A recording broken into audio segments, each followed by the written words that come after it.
जय हिंद बच्चों, welcome to the English class with Garima Batra Chhindwara. और आज हम इस वीडियो में देखने जा रहे हैं आपकी क्लास 11th की फर्स्ट रिवीजन टेस्ट की मार्किंग स्कीम, ब्लूप्रिंट, सिलेबस और थोड़ा सा एग्जाम प्रिपरेशन का बर्ड आई व्यू।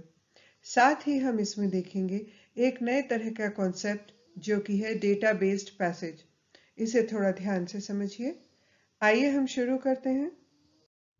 इसमें हम सबसे पहले देखने जा रहे हैं हाई और हायर सेकेंडरी एग्जाम्स सेशन 2021-22 की मार्किंग स्कीम, जिसमें बेसिकली होगा क्वेश्चन पेपर फॉर्मेट और उसका मार्क्स डिवीजन फ्रेमवर्क, क्योंकि ये हमें एग्जाम के प्रिपरेशन के लिए समझना बहुत जरूरी है। सबसे पहले इसमें हम ये मार्किंग स्कीम देखें तो ब्लूप्रिंट के हिसाब से 4 तरह के क्वेश्चंस लिए गए हैं इस बार। सबसे पहले तरह के क्वेश्चंस वो हैं जो 1 मार्क ईच है। इस तरह के टोटल क्वेश्चंस होंगे 5, जिसमें कि 32 सब क्वेश्चंस या उप प्रश्न होंगे। तो ये पूरे 32 क्वेश्चंस में से 1 मार्क प्रत्येक प्रश्न का होगा। तो टोटल मार्क्स हुए 32। और ये होंगे ऑब्जेक्टिव टाइप क्वेश्चंस, जिसमें फिल इन द ब्लैंक्स भी हो सकते हैं, मैच द कॉलम भी हो सकते हैं, डू एज डायरेक्टेड भी हो सकते हैं और ऑप्शनल क्वेश्चंस भी हो सकते हैं, जिसमें आपको ऑब्जेक्टिव्स दिए जाएंगे, ऑप्शंस दिए जाएंगे। दूसरी तरह के जो क्वेश्चंस हैं वो 2 मार्क्स के हैं, जो कि टोटल नंबर ऑफ क्वेश्चंस होंगे 10। तो 2 मार्क्स ईच के हिसाब से टोटल मार्क्स हुए 20। ये सब्जेक्टिव टाइप क्वेश्चंस होंगे। तीसरी तरह के प्रश्न हैं जो 3 मार्क्स के हैं। ऐसे प्रश्नों की संख्या होगी 4।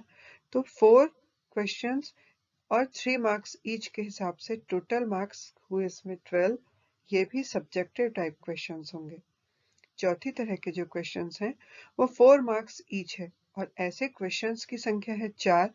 तो 4 क्वेश्चंस इंटू 4 मार्क्स ईच के हिसाब से इसमें मार्क्स अलॉटेड है 16 मार्क्स। ये एनालिटिकल टाइप के क्वेश्चंस होंगे जो कि थिंकिंग एबिलिटी पर बेस्ड होंगे। तो इस तरह से टोटल मार्क्स यदि हम देखें तो 32 मार्क्स, जिसमें 1 मार्क ईच है, 20 मार्क्स जो कि 2 मार्क्स ईच क्वेश्चन है, 12 मार्क्स जो कि 3 मार्क्स ईच है और 16 मार्क्स जो कि 4 मार्क्स ईच क्वेश्चंस है। तो टोटल मार्क्स अलॉटेड है 80, मतलब आपका क्वेश्चन पेपर 80 नंबर्स का होगा।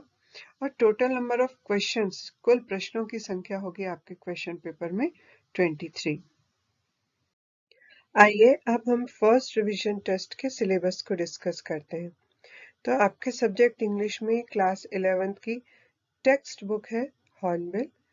यदि हम इसके प्रो सेक्शन की बात करें तो lesson number 1 the portrait of a lady को लिया गया है। Lesson 2 we are not afraid to die if we can all be together. Lesson number 3 deleted है, इसलिए लेसन नंबर 4 को लिया गया है लैंडस्केप ऑफ द सोल। यदि हम पोएट्री सेक्शन की बात करें तो first poem a photograph, second the laburnum top और third one the voice of the rain को लिया गया है। इसके बाद आपकी सप्लीमेंट्री रीडर स्नैपशॉट की यदि हम बात करें तो इसका lesson number 1 the summer of the beautiful white horse, lesson number 2 the address को लिया गया है। अब हम ग्रामर सेक्शन पर आते हैं, जिसमें articles, determiners, propositions, tenses and models को लिया गया है। अब हम राइटिंग सेक्शन को देखते हैं। इसमें आपके हैं making invitation, formal letters, advertisement, notice writing, note making, informal letter, report writing, paragraph writing and poster making. Children, आज हम इसमें आपके रिवीजन आवर के दौरान डिस्कस करने जा रहे हैं रीडिंग सेक्शन। रीडिंग सेक्शन के अंतर्गत आपको अनसीन पैसेज आते हैं और नोट मेकिंग के लिए भी एक पैसेज आता है। अनसीन पैसेज में क्वेश्चंस के आंसर आप कई सालों से ढूंढने की और आंसर लिखने की प्रैक्टिस कर रहे हैं, वो आपके लिए नया नहीं है। लेकिन एक नई चीज जो है वो आज हम डिस्कस करने जा रहे हैं और वो है डेटा बेस्ड कॉम्प्रहेंशन। इस तरह के पैसेज जनरली सर्वे रिपोर्ट्स पे बेस्ड होते हैं, जिसमें आपको कभी कोई पाई चार्ट दिया जा सकता है या कोई चार्ट दिया जा सकता है और उस पर बेस्ड आपको क्वेश्चंस पूछे जा सकते हैं। तो आइए आज हम इसी की प्रैक्टिस करते हैं। Read the following passage carefully. ये नीचे एक पैसेज है जो कि इंडियन मेटेरोलॉजिकल सर्वे रिपोर्ट है और इस रिपोर्ट के आधार पर एक चार्ट बनाया गया है। आइए हम इसे देखते हैं। More than 1,950 active satellites are currently orbiting Earth and plenty more could soon be joining them. ये जो इसमें डेटा दिया हुआ है उस पर हमें थोड़ा सा ध्यान देना है। Reduced cost and growing competition has seen an increasing number of commercial satellites reaching Earth's orbit, which, unlike national space programs, don't recognize national boundaries. While some countries continue to view space through a military lens, collaborations such as the International Space Station have brought nations together to push the boundaries of knowledge about the universe. This spirit of cooperation is also giving rise to a new breed of entrepreneur keen to exploit the untapped potential of the burgeoning space sector. Those satellites which do not work or are not operational are called garbage. ये वो terms हैं जो कि आपके questions में use होने वाली हैं, इसलिए इन्हें हमें ध्यान रखना है। तो ये इसमें हम एक चार्ट देख सकते हैं जो कि इस सर्वे रिपोर्ट में सब कुछ कवर कर रहा है। इसमें पूरी की पूरी इंफॉर्मेशन हमें मिल रही है। इसमें एक फर्स्ट कॉलम जो है वो है नेम ऑफ कंट्रीज, जिसमें हमें 4 कंट्रीज के नेम है। सेकेंड कॉलम है नंबर ऑफ सैटेलाइट्स लॉन्च्ड और थर्ड है एक्टिव सैटेलाइट्स। तो सबसे पहला इसमें यूनाइटेड स्टेट्स के बारे में दिया है। इसमें नंबर ऑफ सैटेलाइट्स लॉन्च्ड है 1446 और इसमें से एक्टिव सैटेलाइट्स है 833। इसी तरीके से चाइना में नंबर ऑफ सैटेलाइट्स लॉन्च्ड की गई थी 356, लेकिन उसमें से एक्टिव सैटेलाइट्स जो है वो 280 है। थर्ड नंबर पे है रशिया, जिसमें लॉन्च सैटेलाइट्स है 234, लेकिन उसमें से एक्टिव है 145। लास्ट इज जापान, जिसमें लॉन्च सैटेलाइट्स का नंबर है 120, लेकिन एक्टिव सैटेलाइट्स है 75। तो इसमें बच्चों हम नंबर ऑफ सैटेलाइट्स लॉन्च्ड भी देख सकते हैं, एक्टिव भी देख सकते हैं, लेकिन इसमें गार्बेज सैटेलाइट्स की कोई इंफॉर्मेशन नहीं है। तो गार्बेज सैटेलाइट्स यानी जो एक्टिव सैटेलाइट्स नहीं है, जो वर्किंग कंडीशन में नहीं है, तो उसको हम कैसे निकालेंगे?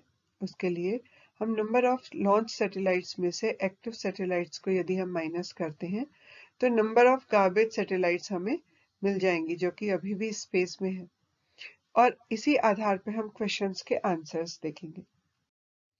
फर्स्ट क्वेश्चन है how many satellites were launched by Japan.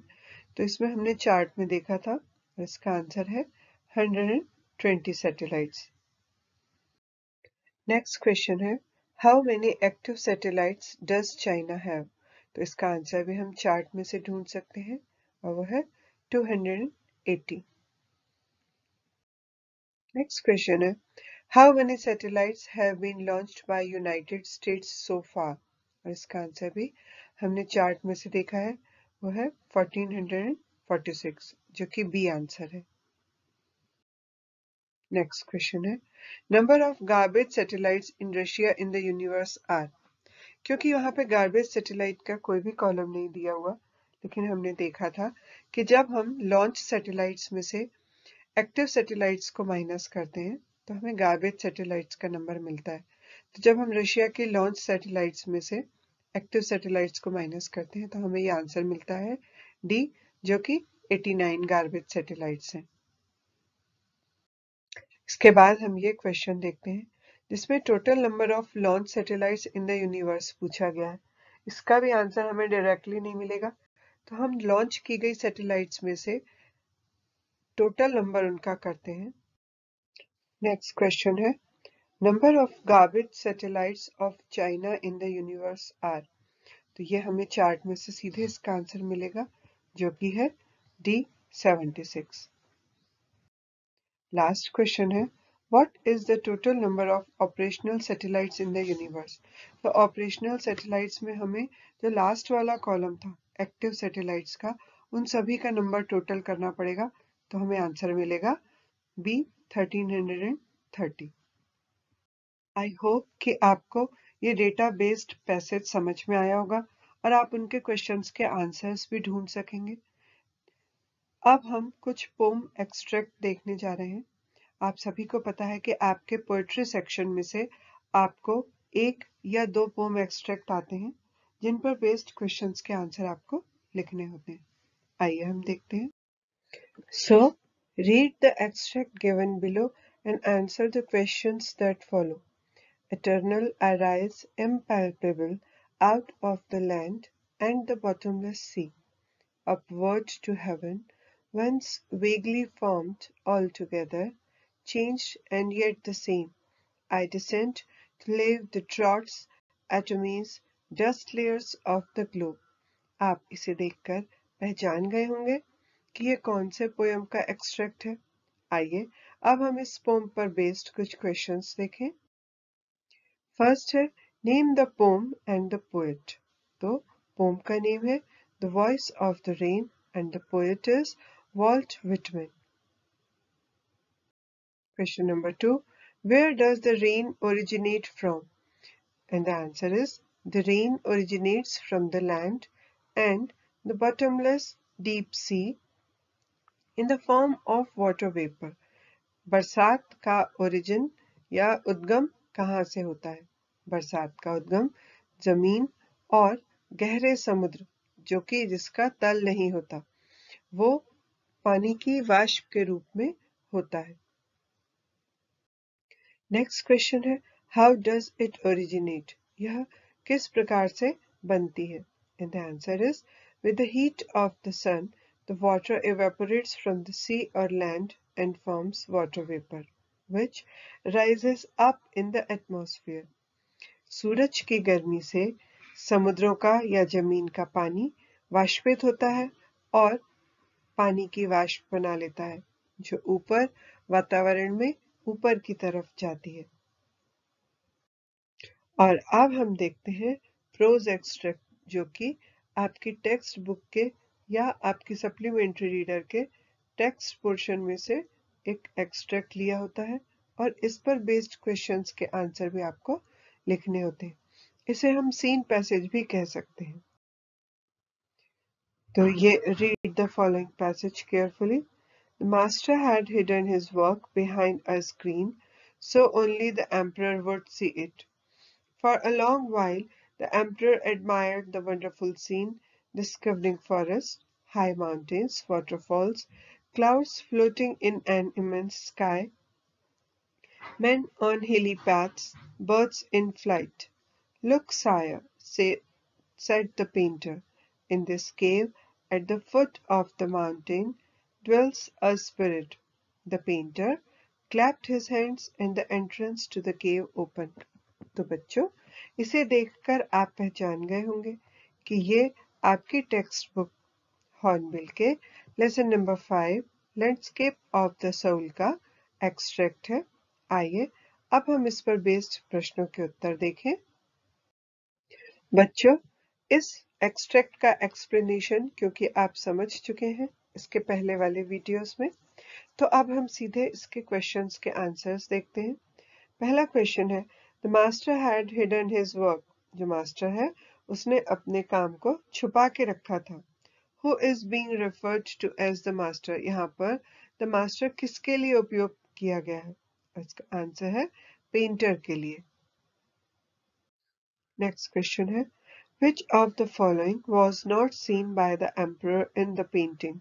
Painting में जो सम्राट है उसके द्वारा इनमें से क्या नहीं देखा गया था, अर्थात उस पेंटिंग में क्या नहीं बना हुआ था? और इसका आंसर है रिवर, क्योंकि माउंटेन्स, क्लाउड्स एंड बर्ड्स सभी कुछ उस पेंटिंग में बना हुआ था। नेक्स्ट क्वेश्चन है who resided in the cave? गुफा में कौन रहता था? एंड इसका आंसर है स्पिरिट, एक आत्मा रहती थी। Question number next to open the cave the painter, उस केव को ओपन करने के लिए पेंटर ने क्या किया? उसने क्लैप किया अपने हाथों को।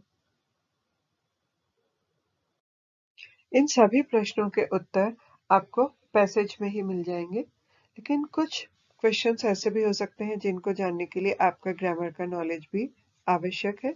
तो ग्रामर की भी प्रैक्टिस करते रहिए। और अब हम देख रहे हैं नोट मेकिंग। नोट मेकिंग के भी कुछ सीक्रेट्स होते हैं जो नोट मेकिंग के वीडियोस में आपने सीखे होंगे। आइए उसी आधार पर हम देखते हैं। और थर्ड एंड फोर्थ, तो इस तरह से हम देखते हैं आपको जो पैसेज दिया गया है नोट मेकिंग के लिए, उसमें 4 पैराग्राफ्स हैं। तो उसी के अकॉर्डिंग हम नोट मेकिंग करेंगे। कुछ टेक्निक्स और टिप्स होती हैं नोट मेकिंग की जिन्हें हम एक बार शॉर्ट में रिवाइज कर लेते हैं। पहली चीज है right phrases not full sentences. यहाँ पर नोट मेकिंग करते समय आपको फ्रेजेस लिखनी है, पूरे पूरे सेंटेंस नहीं लिखने। सेकेंड थिंग है take notes in your own words. आपको की वर्ड्स लिखने हैं उसके और अपने खुद के वर्ड्स में लिखना है। Then structure your notes with headings, sub headings and number list. उसको प्रॉपर आपको नंबरिंग करनी है, उसे हेडिंग देनी है और उसे सब हेडिंग्स में बांटना है। Next is use colour to highlight major sections, main points and diagrams. Next चीज है कि आपको नोट मेकिंग करते समय जो बहुत बड़े वर्ड्स होते हैं उनके आपको एब्रीविएशन लेने, क्योंकि एब्रीविएशन के ऊपर अलग से मार्क्स दिए जाते हैं। तो आइए इन टिप्स पर आधारित हम इस पैसेज की नोट मेकिंग देखते हैं जो कि आपके लिए मॉडल के लिए तैयार की गई है। तो ये एक पूरा का पूरा पैसेज आपको दिया गया है जिसकी आपको नोट मेकिंग करनी है। लेकिन इस पैसेज में हम देख रहे हैं 2 पैराग्राफ यहाँ पर है। अब इस पर बेस्ड क्वेश्चन क्या है? Question number 1, make notes on the contents of the passage above. जो ऊपर पैसेज दिया गया है उस पर आधारित आपको नोट्स बनाने हैं। Use a format you consider suitable. इसके लिए फॉर्मेट आप अपने हिसाब से उपयुक्त चुनाव कर सकते हैं। Use abbreviations where necessary. जहां कहीं भी शॉर्ट फॉर्म्स आप चाहें बड़े वर्ड्स का, उसे आप यूज कर सकते हैं। Also give a suitable title to the passage। और आखिरी में इस पैसेज का आपको टाइटल लिखना है। तो इसमें टोटल मार्क्स अलॉटेड हैं 5, जिसमें से 1 मार्क आपके टाइटल के लिए होगा, लगभग 3 मार्क्स आपके नोट्स के लिए और 1 मार्क आपके एब्रीविएशंस के लिए हो सकता है, या फिर 1 मार्क सुटेबल टाइटल के लिए होगा, 2 मार्क्स नोट्स के लिए और 2 मार्क्स एब्रीविएशन के लिए भी हो सकते हैं। तो हमें इन तीनों का प्रयोग करना है इस नोट मेकिंग में। सेकेंड पार्ट है इस क्वेश्चन का, make a summary of the passage, जिसमें कि आपको जस्ट लिखना है इस पैसेज का और इसके लिए आपको 3 मार्क्स अलॉटेड हैं। आप इस पैसेज को जब ध्यान से पढ़ेंगे तो आप इस तरह से नोट्स बना सकते हैं। हमने इस पूरे के पूरे पैसेज के फर्स्ट पैराग्राफ को एक सब हेडिंग दी है जो कि कैरेक्टरिस्टिक्स ऑफ ई इंक करके है और इसमें हमने ये पॉइंट्स लिए हैं। आप चाहें तो इन्हें 1.1, 1.2, 1.3, 1.4 इस तरीके से भी नंबरिंग कर सकते हैं। और इसमें हमने जो फर्स्ट लाइन है, फर्स्ट पैसेज के फर्स्ट पैराग्राफ की फर्स्ट लाइन, उसके हमने कीवर्ड्स लिए हैं। ये फर्स्ट पैसेज की सेकेंड लाइन के कीवर्ड्स हैं जिसमें ये एब्रीविएशन भी यूज किए हुए हैं।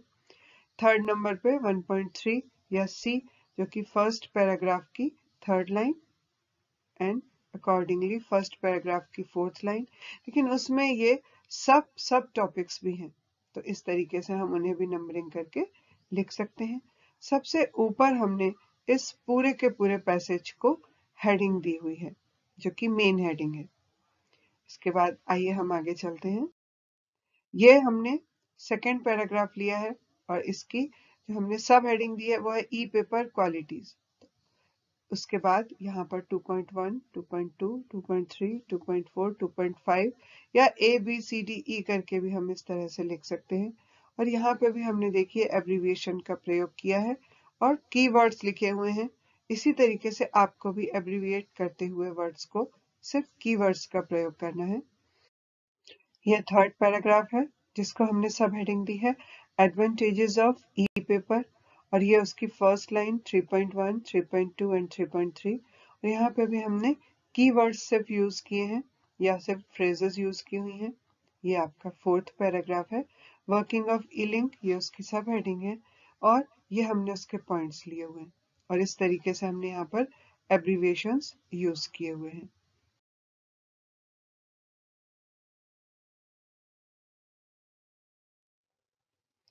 मुझे उम्मीद है कि ये पूरी टिप्स आपके बहुत काम आएंगी।